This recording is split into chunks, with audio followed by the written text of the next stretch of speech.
Gujarat science city ખાતે world science day for peace and ડેવલપમેન્ટની ઉજવણી ગુજરાત રાજ્યના વિજ્ઞાન અને પ્રૌદ્યોગિકી તથા વન પર્યાવરણ તથા ક્લાઇમેટ ચેન્જના માનનીય મંત્રી શ્રી અર્જુન મોઢવાડિયાના હસ્તે ડીઆઈવાય સ્ટેમ કીટ અને ક્વોન્ટમ સાયન્સ 2025 બુકલેટનું લોકાર્પણ Gujarat council of science city ખાતે world science day for peace and ડેવલપમેન્ટની ઉત્સાહપૂર્વક ઉજવણી કરવામાં આવી। આ પ્રસંગે ગુજરાત રાજ્યના વિજ્ઞાન અને ટેકનોલોજી તથા વન પર્યાવરણ અને ક્લાઇમેટ ચેન્જ વિભાગના મંત્રી શ્રી અર્જુન મોઢવાડિયા ખાસ ઉપસ્થિત રહ્યા હતા। આ ઉપરાંત સાયન્સ સિટીના એક્ઝિક્યુટિવ ડિરેક્ટર શ્રી વિમલ પટેલ તથા આ કાર્યક્રમમાં ઉપસ્થિત રહ્યા હતા। કાર્યક્રમની શરૂઆતમાં શ્રી અર્જુન મોઢવાડિયાએ international year of quantum science 2025 booklet અને ધોરણ 9ના અભ્યાસક્રમ અનુસાર વિદ્યાર્થીઓ માટે ડાય સ્ટેમ કીટનું વિમોચન કર્યું। મંત્રીશ્રીએ વર્લ્ડ સાયન્સ ડેના મહત્વ પર પ્રકાશ પાડતા કહ્યું કે વિજ્ઞાન એ શાંતિ અને વિકાસનો મુખ્ય આધારસ્તંભ છે।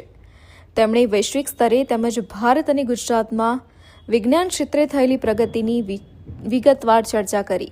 આ સાથે તેમણે ક્વોન્ટમ સાયન્સ અને આર્ટિફિશિયલ ઇન્ટેલિજન્સ જેવા ભવિષ્ય નિર્ધારક ક્ષેત્રમાં થતા વિકાસ વિશે સરળ અને રસપ્રદ રીતે વાત કરી। કાર્યક્રમ દરમિયાન વિવિધ 2025ના વર્ષને international quantum science and technology વર્ષ તરીકે ઉજવવાનું નક્કી કર્યું છે। એ પ્રસંગે આજે સાયન્સ સિટી ખાતે બાળકો સાથે સ્ટેમ વિષયો અને સાયન્સ અને ટેકનોલોજી વિષયો ઉપર સંવાદ કર્યો અને બાળકોમાં રહેલી ક્ષમતાઓ છે એ એના જીવનમાં કેવી રીતે ઉપયોગી બને અને દેશના સંશોધનો જે છે એમાં જિજ્ઞાસા વૃત્તિ કેળવીને નવા સંશોધકો તૈયાર થાય, નવા સંશોધનો દેશ અને દુનિયા સમક્ષ આવે એ માટે બાળકો સાથે સંવાદ પણ કર્યો।